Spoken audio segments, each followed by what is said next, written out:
আসসালামু আলাইকুম। মাত্র 10 মিনিটে মজাদার ক্যারামেল শাহী টুকরার রেসিপি করে দেখাবো। এই জন্য আমি পাউরুটির সাইডের অংশগুলো কেটে পাউরুটি 4 ফালি করে নিয়েছি। পাউরুটিগুলো ভাজার জন্য একটি কড়াইয়ে পরিমাণ মতো তেল দিয়ে নিলাম। গরম তেলের মধ্যে দিয়ে দিব 4 ফালি করে রাখা পাউরুটিগুলো।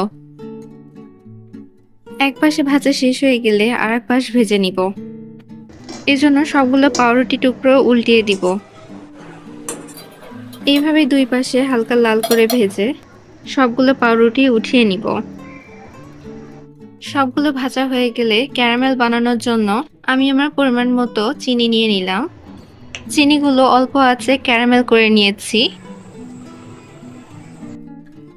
ক্যারামেলের মধ্যে হাফ লিটার লিকুইড গরুর দুধ দিয়ে দিলাম। ক্যারামেলের সঙ্গে গরুর দুধ কিছুক্ষণ জাল দিয়ে নিব। 1.5 চা চামচ কর্নফ্লাওয়ার পানির সঙ্গে মিশিয়ে দুধ আর ক্যারামেলের মিশ্রণের মধ্যে দিয়ে দিব। এতে কিন্তু দুধটা আরো ঘন হয়ে যাবে। এখন অনবরত মিশ্রণটা নাড়া দিতে থাকবো।